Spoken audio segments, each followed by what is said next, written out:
اس میں محمد صلی اللہ علیہ وآلہ وسلم کوچہ بکوچہ انڈونیشیا کئی ہزار جزیروں پر مشتمل ہے۔ اس کے مشرقی جزیروں میں فجر 5:30 بجے ہوتی ہے اور ہزاروں مسجدوں میں مؤذن کھڑے ہو کر اذان کہتے ہیں۔ اذان کے درمیان ایک کلمہ ہے، اشہد ان محمد رسول اللہ، میں شہادت دیتا ہوں کہ محمد صلی اللہ علیہ وآلہ وسلم اللہ کے رسول ہیں۔ جب وقت اذان ہوتا ہے تو یہ شہادت فضاؤں میں گونج اٹھتی ہے۔ اشہد ان لا الہ الا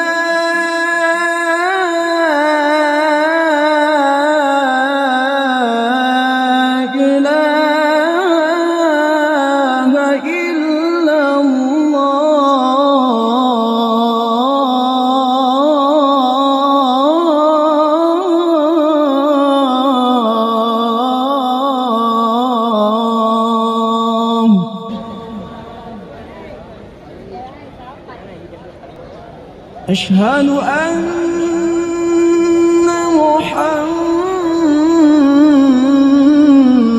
محمد رسول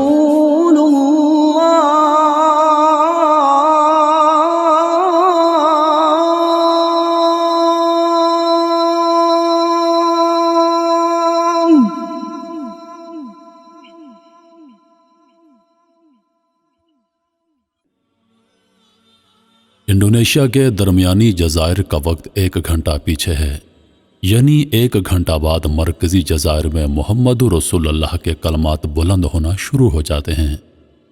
پھر 1 گھنٹہ بعد جاوا اور سماٹرا کے مغربی جزیروں میں یہی نام بلند ہونے لگتا ہے۔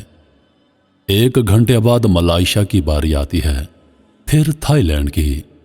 ابھی تھائی لینڈ میں محمد کے نام کی گونج باقی ہے کہ ڈھاکہ میں محمد رسول اللہ کی آوازیں اٹھنے لگتی ہیں۔ پھر کلکتہ میں اور 1 گھنٹہ بعد سری نگر میں۔ سری نگر اور سیالکوٹ میں فجر کا وقت ایک ہے۔ تاشکند، سمرقند اور بخارا بھی اسی ٹائم زون میں ہیں۔ ان تمام شہروں میں محمد کا نام ایک ہی وقت میں گونجتا ہے۔ پھر افغانستان اور ایران اٹھتے ہیں، اور پھر خلیج کی ریاستیں اور مسقط، اتنے میں مکہ اور مدینہ میں صبح ہوتی ہے، جہاں سے اس روشنی کا آغاز ہوا تھا۔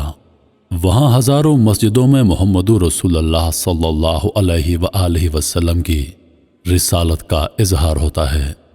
استنبول اور خرطوم ایک ہی ٹائم زون میں ہیں۔ اس سے 1 گھنٹہ پہلے قاہرہ سے لے کر سکندریہ تک محمد رسول اللہ کا نام گونجنے لگتا ہے۔ پھر خرطوم سے لے کر استنبول تک فضا اس شہادت سے بھر جاتی ہے۔ پھر یہ سعادت لیبیا میں طرابلس کے ہاتھ آتی ہے۔ اتنی دیر میں الجزائر سے ہوتی ہوئی فارس، رباط، طنجہ، قرطبہ، غرناطہ، بارسلونا اور میڈرڈ میں پھوٹنے لگتی ہے، اور بحر اوقیانوس کا مشرقی کنارہ محمد رسول اللہ صلی اللہ علیہ وآلہ وسلم کے نام سے گونجنے لگتا ہے۔ اب صبح نے بحر اوقیانوس پار کرنا ہے۔ ٹورنٹو سے لے کر فلوریڈا تک، واشنگٹن سے لے کر نیو جرسی تک بے شمار مساجد ہیں جہاں رسالت کی گواہی فضاؤں میں تیرتی آسمان کی طرف پرواز کرتی ہے۔ مگر ٹھہریے، جتنی دیر میں صبح کی اذان کا سفر بحر اوقیانوس پار کرتا ہے، انڈونیشیا کے مشرقی حصے میں جہاں سے ہم نے یہ سفر شروع کیا تھا، ظہر کی اذانیں گونجنے لگتی ہیں۔ ظہر ڈھاکہ اور کلکتہ پہنچتی ہے تو جکارتہ اور سنگاپور میں عصر کی اذانیں ہونے لگتی ہیں۔ افریقہ میں جب عشاء کی اذانیں ہو رہی ہوتی ہیں تو انڈونیشیا کے مشرقی حصے میں صبح کی اذان ایک بار پھر دی جا رہی ہوتی ہے۔ غور کیجئے، اس کا کیا مطلب ہے؟ اس کا مطلب ہے کرۂ ارض پر کوئی وقت ایسا نہیں جب فضا میں محمد رسول اللہ صلی اللہ علیہ وآلہ وسلم کے کلمات بلند نہ ہو رہے ہوں۔ 1، 2 یا 10 مقامات سے نہیں، ہزاروں لاکھوں مقامات سے۔ پھر دوبارہ غور کیجئے، یہ اندازہ جو آپ نے لگایا ہے صرف لمحہ موجود کے حوالے سے لگایا ہے۔ آنکھیں بند کر کے سوچئے، ایسا کب سے ہو رہا ہے؟ سینکڑوں سالوں سے، یعنی کتنی صدیوں سے ہر وقت فضاؤں میں ہر لمحہ زمین کے کسی نہ کسی حصے میں محمد صلی اللہ علیہ وآلہ وسلم کا نام گونج رہا ہے۔ اب دوبارہ آنکھیں بند کر کے سوچئے، قیامت تک ایسا ہوتا رہے گا۔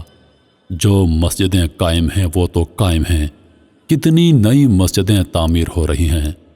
اب مسجدوں کی بات بھی چھوڑیے، جہاں بھی کسی اسکول میں، کسی بازار میں، کسی گھر میں، کسی جنگل میں، کسی دفتر میں 2 یا 4 15 مسلمان مل کر نماز پڑھتے ہیں، اقامت ضرور کہتے ہیں۔ ہر اقامت میں محمد کی رسالت پر گواہی دی جاتی ہے۔ کیا خبر قیامت تک کتنا وقت باقی ہے؟ کتنے لمحے، کتنے سال، کتنی صدیاں ایسا ہی ہوتا رہے گا؟ آج ذرا سوچے تو صحیح کہ اس لمحے کرۂ ارض پر کتنے انسانوں نے صلی اللہ علیہ وآلہ وسلم کہا ہوگا۔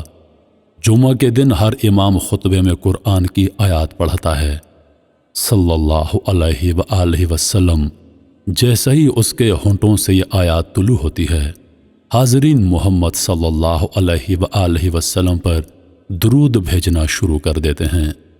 تصور تو کیجئے کتنے کروڑوں انسان ہر جمعہ کے دن ایسا کرتے ہوں گے۔ 1400 سال سے ایسا کرتے آئے ہیں اور تا قیامت ایسا کرتے رہیں گے۔ اب ان نعتوں اور قصائد کا تصور کیجئے جو آج تک محمد صلی اللہ علیہ وآلہ وسلم کی شان میں کہے گئے۔ یہ سلسلہ حضرت حسان بن ثابت سے شروع ہوا۔ میرے ماں باپ آپ صلی اللہ علیہ وآلہ وسلم پر قربان، حضرت حسان رضی اللہ عنہ آپ کی کیسی تعریف کر گئے ہیں۔ وہ کہتے ہیں، آپ سے زیادہ حسین میری آنکھ نے کچھ نہیں دیکھا، آپ سے زیادہ جمیل کسی عورت نے نہیں جنا، آپ ہر عیب سے پاک پیدا کیے گئے ہیں، گویا آپ کو اسی طرح پیدا کیا گیا جیسا کہ آپ چاہتے تھے۔ میرے پیارے دوستو، ہمیں تو صرف سعدی کا اور حافظ کا اور رومی کا اور اقبال کا اور کچھ دوسرے شعراء اور ادیبوں کا معلوم ہے۔ ہمیں تو صرف یہ معلوم ہے کہ ہندو شعراء کا نعتیہ کلام ترتیب دیا گیا ہے، مگر یہ تو ایک پہاڑ جیسے گلیشیئر کا ایک کنارہ ہے، محض ایک کنارہ۔ دنیا میں کتنی ہی زبانیں ہیں، ہر زبان میں محمد صلی اللہ علیہ وآلہ وسلم کے قصائد کہے گئے۔ صرف فارسی، عربی، ترکی اور اردو کا تصور کیجئے۔ ہزاروں سال سے جو کتابیں لکھی جا رہی ہیں، ان کا آغاز حمد خدا کے بعد شان رسالت صلی اللہ علیہ وآلہ وسلم سے ہوتا ہے۔ سینکڑوں سال سے تو ہر کتاب میں معراج کی تعریف الگ ہو رہی ہے۔ جامی، نظامی، خسرو، سنائی، انوری، خاقانی جیسے کتنے ہی آئے اور آپ کی شان میں موتی بکھیرتے، ہیرے لٹاتے، نوکے قلم سے نیلم اور الماس نکالتے رخصت ہو گئے۔ روزے قیامت تک پیدا ہوتے رہیں گے، عبقری ابھرتے رہیں گے، جینیس ظاہر ہوتے رہیں گے، اور میرے حضرت محمد صلی اللہ علیہ وآلہ وسلم کی شان میں نعتیں لکھتے رہیں گے، پڑھتے رہیں گے، خطبے دیتے رہیں گے، کتابیں لکھتے رہیں گے۔